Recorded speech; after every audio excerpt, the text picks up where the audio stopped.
Are we talking about? Hello, everybody. Welcome to Best Whole New World. We are creating love, like my, heart-to-heart Passion Love Institute experience extraordinaire. Melody Chadamoyo is with us. A round of applause. I could do a heart of applause. Hi, everyone. Love. And we are talking today about asking what you need. And I have No, we're not. We are not talking about asking for what you need. We're talking about loving yourself. Oh, that's what I thought we were. And then I was like, so it didn't make sense to me, but I put that all out there. So you need to love yourself. Yes. Before you ask for what you need to start by loving yourself. Love. So you might not think you need to love yourself, but you do. Why do you need to love yourself first, Melody? Because, you know that analogy of you're sitting on a plane, for those of you who have been on airplanes before, they do a safety thing where they show you if a plane is going to fall down, this is what's going to happen. Or if there's an emergency on the plane, or oxygen runs out, there's going to be an oxygen thing that drops down. And they always say, for those of you who are parents, put the oxygen mask on your face first and then on the child. Because if you faint, both of you are going to faint. So you look after yourself first, then the child. You fill your cup first, then you overflow and you give it to other people. It's the same concept. Okay, so let me just give you an opposite thought on that one, Melody. Okay. Mm-hmm. So I'm busy taking care of myself to fill my cup up with. Yes. And I'm working on myself and I need my time. I have nothing to give anybody else because I'm still so focused on me. Have you ever come across that? I have. And that's just, what's the nicest word I can come up with? Okay. People use that excuse as a way of hiding. Because then they don't really need to do the work of being in a relationship with anyone. Then they don't really need to examine what it is that is holding them back from having a relationship with someone. I've heard people saying, I'm happy to be single, but sometimes if you listen to their conversation, they're either jealous of those people in relationships or they are afraid to get into a relationship because if they do, then they have to start examining, why am I not getting the relationship I want? Why am I creating a pattern and following it and not breaking it? Why do I keep meeting people who don't love me and I think I can love them into loving me? And things like that. So it's just a lot of excuses. Yes, there are people who are happy to be single. Yes, they are there. But the rest of them or the rest of us are just afraid. We're hiding fear, from fear or with fear. We are saying, okay, I'm happy, I'm looking after myself. Because the one thing I know, when you have something to give, you share it with other people. Yeah. That I know for sure. Yeah. And so when we're saying in terms of loving yourself, you have to love yourself in that sense that you want to be loved back, right? Yeah, exactly. That you have to love yourself to say, wouldn't it be great to receive the love I want? And even as I'm saying that, I would just ask you to notice if your body, like as they're saying that, are you like going, yeah? Are you going like, because there is a little residual feeling I can feel for me. Just I said, love myself enough to be loved back, and there's a little like, yeah, but when I'm loved back, there's a little bit of baggage still that there's like stuff I'm gonna have to deal with. Like the toilet seat might be up, instead of down. I might have to share my bed with somebody.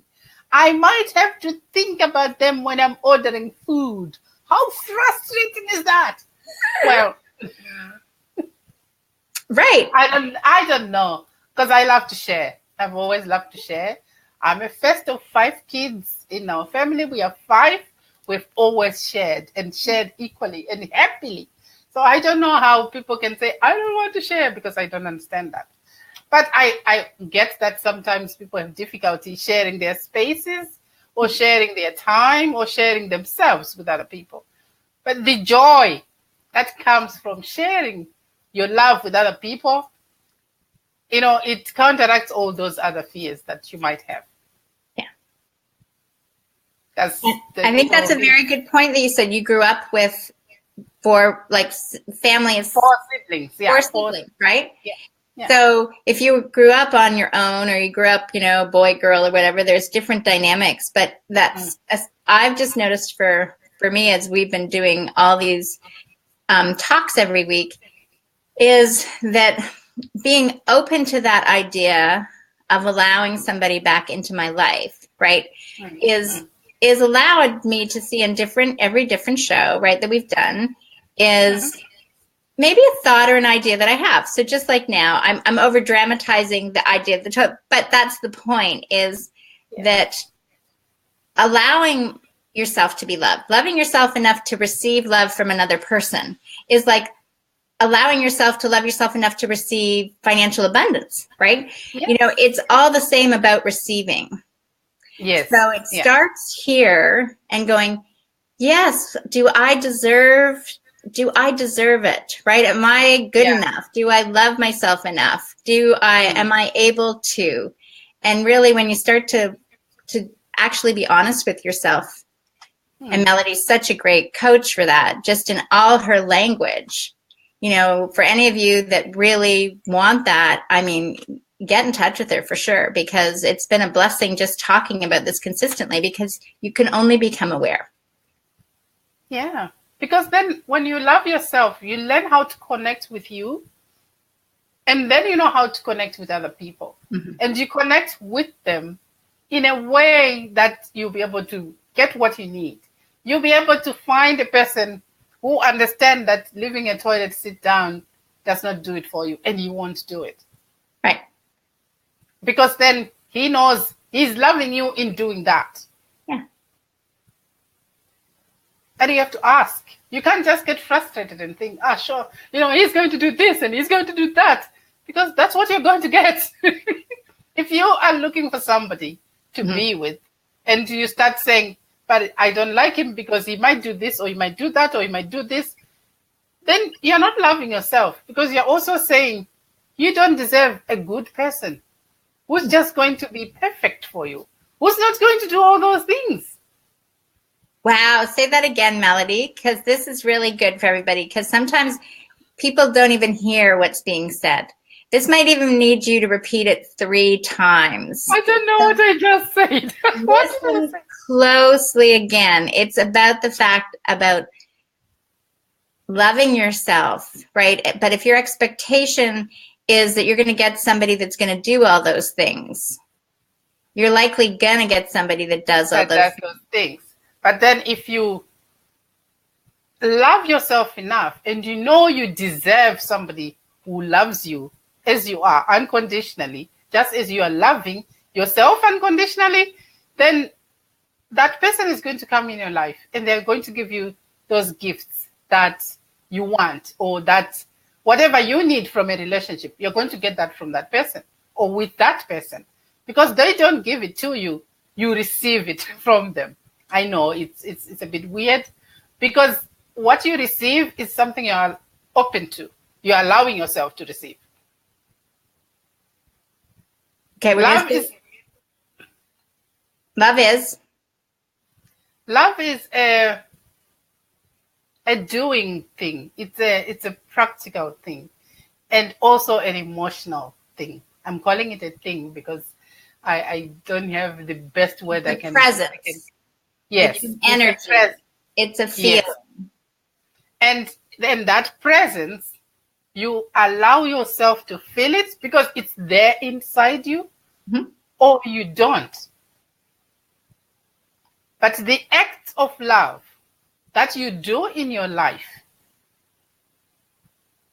you also allow yourself to do them and to receive them, depending on how you allow yourself to feel the love in the first place. For example, a friend was telling me that this guy never really buys presents for his wife, but this time he decided he was going to buy her a birthday present. It was a big birthday. She was turning 50 or something. And he said, oh, I'm going to take you away somewhere. He didn't say where. And so the woman went to her friends and said, he's going to take me away. You know, it was Hawaii plus 10 or times 10.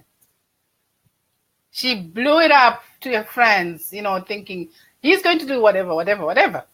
And then the husband just booked a hotel here in the island, and it was a great hotel.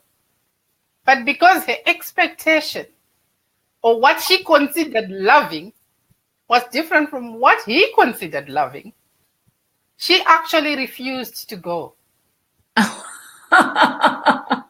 And that is so apparent for so many people. Your expectation. Yeah, it's like he made an effort. You need to see that effort as an act of love. Yeah. You need to see, like, when I first started living with Taurai as men and women, and he used to leave the seat up, and it used to annoy me. And then I just said one day, you know, it would make me happy if you left the seat down, because usually I have to turn around and I have lots of things to take down anyway. And it's complicated when we go into the bathroom. And he said, really? And I said, yes. From that day on, the seat was always down. Right. Always. But I asked and I received and I appreciated. I said, oh, thank you. Thank you for leaving the seat down, because that's very considerate. You listened to what I need. And you're willing to give it to me, because now it's an act of love. Well, that's kind of like you ask for what you need. And that's really what I was saying today's show is about. And I knew you were going to say that. But see, last week we were talking about creating love, and we got into loving yourself. So it's part and parcel in this. Yeah, in this series, you're realizing you it's not just linear, right? It's not like things come and go. So in loving yourself, it's going, what makes me feel good, right? Makes me feel good when somebody else, you know, likes being with me.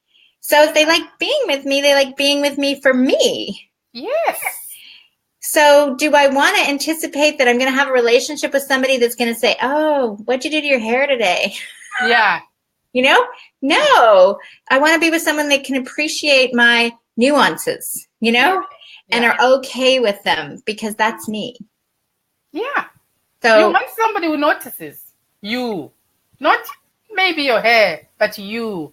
Your energy, your vibe, like they can tell when you're happy, when you're sad, when you are excited, they can tell that. And they say, what's so exciting today? And say, oh, nothing.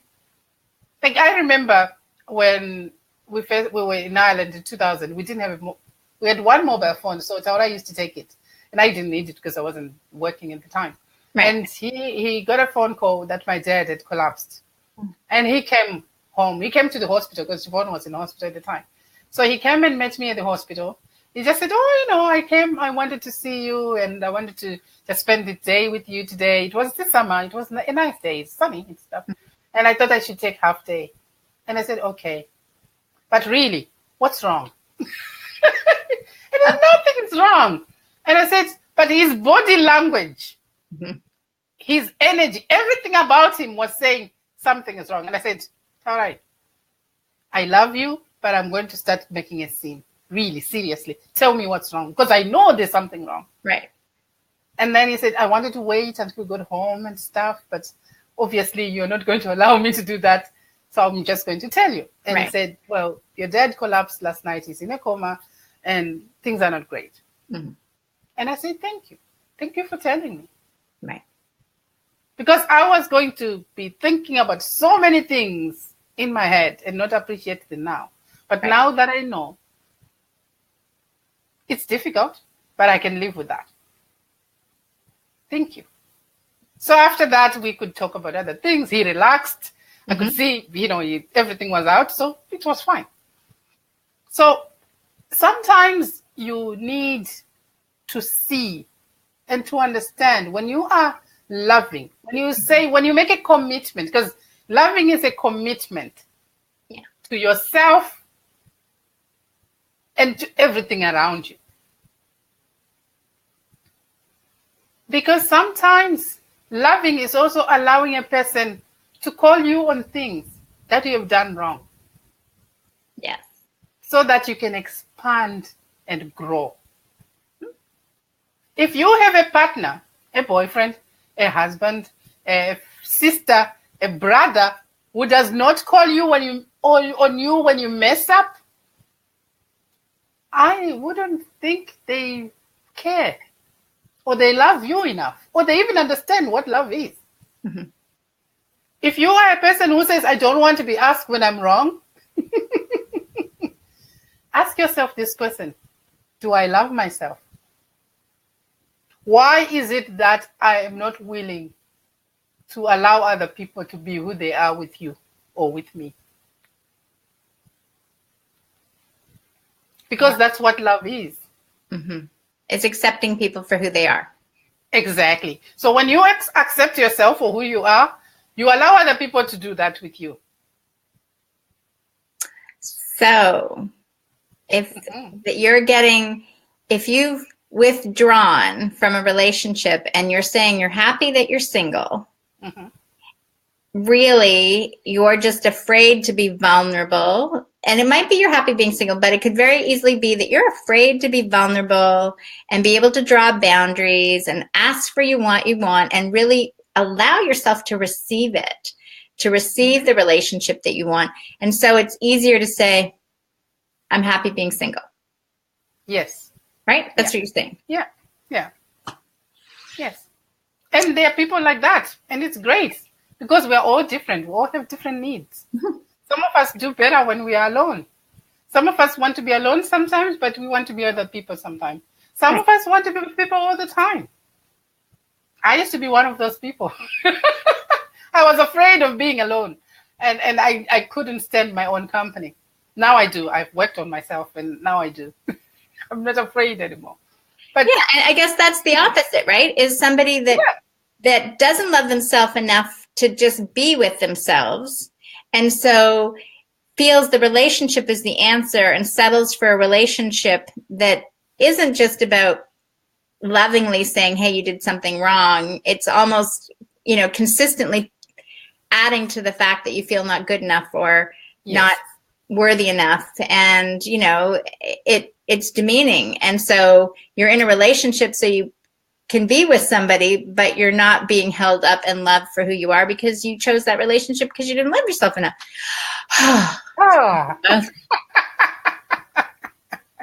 Yes, yeah, exactly. I don't think I have anything yet to add there except that when you love yourself, you don't allow yourself to be treated badly by anybody. Yeah. You do not allow yourself to be abused. You do not allow yourself to be mistreated. You do not allow yourself to be in a situation where sometimes you're not safe because you protect yourself. When you love something, you protect it. Yeah. And I find for me, because I had all that abuse stuff that went on in my childhood, so I brought it into my relationships on, both ends of the extreme, is drawing simple boundaries for me was a challenge. Like I would never have just been able to say, maybe way back, 20 years ago, to say, here, it's too much effort to like close the toilet. I would just want to make them wrong for leaving the toilet seat up. Right? Yeah. And I wasn't saying, look, this is what I need to make myself feel comfortable. And if you love me enough, you would just consider that, right? Let's do this process of a win-win. I just be like, you're leaving the toilet seat up. Yeah. There's something wrong with you. That's got to stop. Okay. Yeah. And did it stop? Not really. and there are times that I'd say, because I'd hear this so many times from guys, right? You know, just keep the peace at home, keep the woman happy, and life is good. Oh my God. You know how that breaks my heart? Really? I just think, oh goodness, what are we doing? If you live with a person who needs to keep the peace with you, what are we doing? Yeah. Because that's not love. It's a dictatorship. I'm sorry, I understand it. I came from Zimbabwe, so I know what a dictatorship is. It's not a love. It's not a loving relationship. Right. Because if you are in a loving relationship, both your needs need to be met. Right. If your needs are more important, only what you want is done. Your colors, your food, your everything. And if he tries to say anything and he can't because you're going to scream and go out of control, I'm sorry to tell you, but you don't love yourself. Right. And you need to start asking yourself questions. What can I do to love myself, to learn to love myself? Most of us were not exposed to this. Nobody ever asked us when we were kids whether we love ourselves or not. And sometimes we were brought up by people who didn't understand what that would be. Right. And maybe they didn't show us what it was to love yourself. But we are in 2018 now. We are evolving very fast. Yeah. And we are starting to ask those questions, or we already started asking those questions. Now we are saying we need to move to the next level. Whereby, if you are a mother, you need to love your children enough to listen to them. Yeah. If you are a father, you still need to love yourself enough to listen to your wife, to listen to your children. Because God speaks through everyone. There isn't one anointed soul whom God speaks through, man or woman. Everyone has got a message. Everyone is serving a purpose. You will miss a lot of blessings, your blessings, if you don't just take time to stop and listen and see. Can you see what Nelta wrote, or shall on the screen? No, I can't. Okay, so she says, so many women give other women the advice that they never, that they have to keep quiet for the sake of the relationship, for the love of peace. Be quiet, woman. Well, yeah, there's women like that, right? And there's men, the same thing, right? The whole thing is each person has to love themselves enough to ask for what they need and believe that they can receive it from the other person. I had a situation today with my youngest and her boyfriend, and I basically said, you know, I really feel that just Faith needs to do this on her own, and you are not to go with her on this appointment. And he kind of looked at me, right? And I was like, well, I can feel you want to say something. Like there's something that's there. What is it? And he's like, and he goes, I don't know. And I go, we don't play the I don't know game in my house, right? So what do you know? And he's like, I know that usually when I speak what I want to say, I get in trouble. That's how he grew up at 18. And I had to say, so this is a great opportunity for you to practice with me and see that it gets done differently. Yes. Yeah. So he did. And it was like, yeah, did you understand? He understood. It was like, okay, did he like it? Not really, because he wanted to be there with her. But he understood he had to let her go. Yes. And then after that, we had even more of a growth process of what went on the day. So it was like just trusting and engaging them and coaching them on being open to shifts and changes that need to happen. Yes. And it's such a gift. I'm always, especially now, I'm always looking back at the way I was brought up. And actually it makes me so sad my dad is not alive for me to tell him this, but hopefully he can hear me now. and that from the moment I could make sounds from my mouth, my dad listened to me. And as I grew up, when I was 3, I remember my dad telling me things I used to do when I don't remember them. I remember him telling me about things I did when I was 3. Yeah. And he kept all that documented in his mind. He didn't write it down.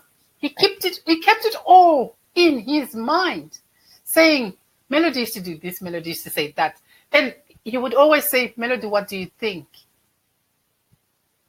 What do you think? Right. And the more kids he had would be, Nelta, what do you think? Melody, what do you think? I say what I think. Nelta, what do you think? Nelta says what he thinks. The last born, what do you think, in line? And we all had maybe similar opinions, different opinions, but he listened to us. And then he would do whatever he decides to do. Sometimes he would tell us, sometimes he wouldn't. Right. But that gift of being seen and being heard is so important. But it also shows how much he himself loved himself enough to say, my opinions alone shouldn't matter in this world. These people's opinions should also matter. And I guess that's very important, right? And I do it with Destiny and Faith, is that we each have an expression, right? You each have a unique expression, you have unique needs, and to just say everything happens in one particular way all the time is like so ridiculous. Like, it's so artificial. And it's like understanding there's an ebb and a flow. Sometimes people are tired, sometimes it goes. Sometimes, things that we say, these are the kind of the ground rules of the house, may not get taken care of, right? And it's like, guess what? That's okay. Because in the big picture, it's about loving and understanding and accepting. It's when it becomes a consistent pattern or something, then it's like, then you draw the boundary and you go, hey, yep. Hang on. Yeah. But you are doing it lovingly. You're not saying there's something wrong with you. You're saying, hang on a minute, we have an agreement here and we need to follow that agreement. And so loving yourself, before we go, I want to talk about how you love yourself. Yes. Because maybe people don't know how. Good point. Yeah. So the how is, you go out for a coffee or you go out somewhere and someone says, what do you want? You know what you want? And you say, I want this. And be happy with that. Don't say, well, let's have whatever you want. Because that's not loving yourself. That's asking for what you need, Melody. Yes, I know. But it's also loving yourself. It's also a sign of what you need. Right. Loving yourself. Yes. It's giving yourself time to enjoy something. Mm-hmm. Like, I love to read. And if I don't get opportunities to read during my day, sometimes during my week, I feel deprived. So I always would make time to read. Even with my husband being around, with my kids being around, they know that at some point, Mom is going to take a book and curl up on the sofa and read. That's what I do. Right. But that's loving me. Right. And sometimes loving me is saying, I need you to help me with this. Yeah. I need you to help me with housework. I need you to help me with something that I can't do for myself. That's loving me. Being completely independent and never needing someone's help, I think it's just, because love is sharing. You share love.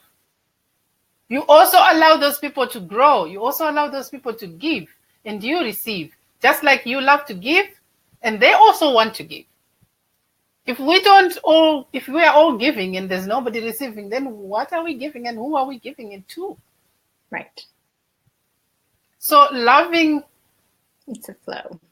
It's a flow. It's like that. You said ebb and flow. It's like, I give and you receive, and I give and you receive, and you give and I receive. You give and I receive. We're going. And we all love each other, and you love. But the main thing is, you have enough filled in your heart that it always flows. It always expands to yourself, to your neighbors, to the rest of the world. Because love creates ripples. So it keeps going. Somebody told me today something I told her years ago that she said she does. And I was so surprised. Yeah, she's a colleague. I don't know. We sat together once at work and we were talking about people shouting at you or beeping their cars when you're driving. And I said, I don't pay attention to that. I just say, oh, I don't know what's happening. If I did something wrong, I just say sorry, but they can't hear me. We are not going to have a discussion, so there's no point. So I just say, okay, I hope they're fine. And I dance to my music and I keep going. I don't let their frustration come to me. And she said, you told me that years ago and I still do it. And I was so surprised. I don't even remember saying it. I know I do it. I still do it now because I don't want to take other people's stuff and make it my own. It's their stuff. They should keep it to themselves. And I keep going happily because I love myself enough to not do that. Because you love yourself the way you are. There's nothing to do but change. I realize I'm happy that there's nothing to rearrange. I'm beautiful and capable of being the best I can be. I love myself just the way I am. So, okay, Patience. Hi. She has a lovely comment. She said, I think you can't love number 2 before you love number 1. Oh, yeah. Now, I just would like to say one little thing about that, Patience, but being a mom, right? I remember having this huge insurgence of love that I had never experienced with my children. So I feel that when it comes to loving your children, it's almost like I loved them before I loved me, with respect to that. Like I just thought they were wow. But loving me didn't happen in a relationship, right? I didn't look at that other person as loving because I didn't love myself. So they were the direct result, but my kids were totally like, I felt like that's where they got all the love. And I think a lot of maybe moms do that, is they love their kids, but they still don't love here. Yes, but I want to comment on that as well. Please do. When you are loving your children that much and you don't love yourself, the energy, the vibe they get from you is the not loving yourself part. And they did get some of that. It's true. Yes. So it's like you're taking that amazing gift you are giving them and watching it with some crazy in there that's just going to dilute everything. It's true, because I would love them and then they would see me not being in, drawing boundaries or anything with my ex, right? And they'd be going, how can you do that? So I'm modeling being unloving. Yes. But I want to give them all the love. Yes, totally. And unfortunately for children, they don't live our words. They live our energy and our actions. So it doesn't matter how much you tell them you love them, even show them, they will still get that energy of you not loving yourself. And that's what that confuses them, because they are saying, but this makes no sense. Because to children, it makes no sense. Right. Yeah, we had those conversations as they were growing up, kind of going like, yeah, you're doing that. And I'm like, I'd say, do the things that I'm saying you're doing now. Like, the universe is different. It's responding. And know that mom is still working on the outdated software and is catching up. And now I'm caught up. Like, now I'm ahead of them. I got more YouTube subscribers than they do. Okay. But in fairness, you recognized what was going on. Yeah. And you allowed them to see you working through it. Yeah. You told them, I'm working through this. I realize there's something missing. Mm-hmm. I'm working through it.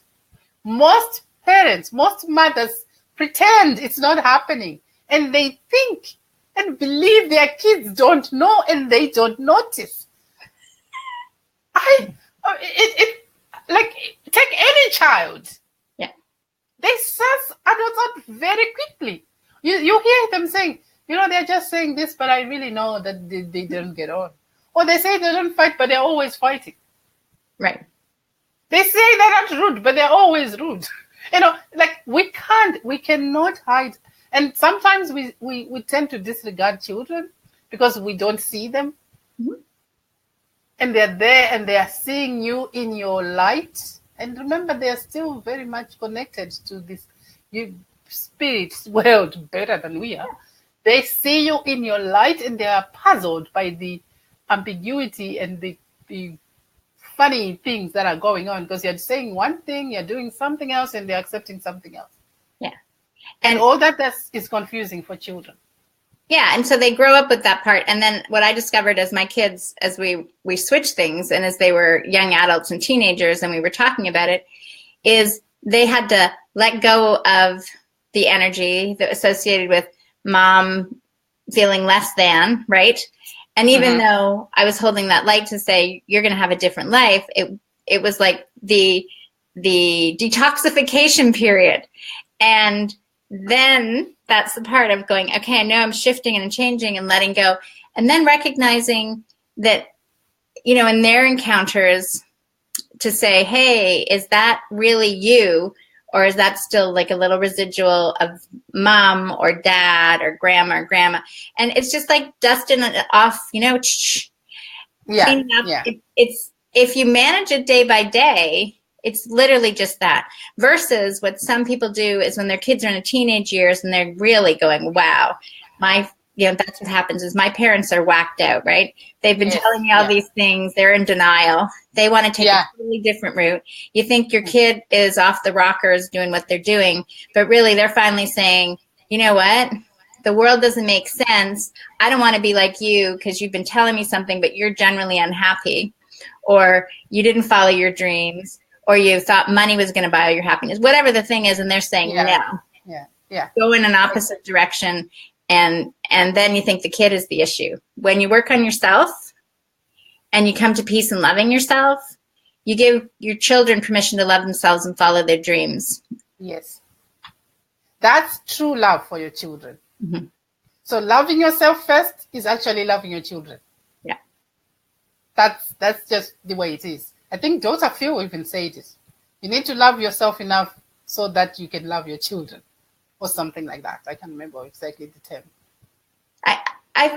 It's just kind of being present to that love, right? Is really, I think it's ultimately, it's knowing if you believe that love is that core of the universe, right? Is if you love yourself, right? Love is the greatest commandment. If you love another like yourself, that whole mirror thing, and you're not, so then you've got to love if you're in that space. Otherwise, you're disconnected and you're just making up stories in order to get to that place, but that place is already there. You just got disconnected from it. Yes. Yeah. And then there's chaos. Then we have Melody. Okay, so you can find her at theheartpassioninstitute.com. This was a conversation about loving yourself, and next week we're going to be talking more about asking for what you need in clear, concise ways. But what do they need to be reminded of today in order to love themselves? Or if you want to read more about how to love yourself and why you need to do it and all that, the blog is there. It's written down, so you take your time and read it. And leave a comment, please. And we are also looking for people. I am looking for people to interview because I'm developing a course, and I want to do a course that people actually need. So when you listen to this, send me a message or an email on my. You can send an email through my website at passioninstitute.com, and let me know if you have time. I have half an hour, and in 10, I'll give you half an hour coaching where you find more clarity, more ideas of how you want to create the love that you want in your life. We'll come up with a map to do that. So you can enjoy your life and have more joy. That's a great offer. I would take her up on that. Thank Go you. to heartpassioninstitute.com. You'll leave the link in the comments below.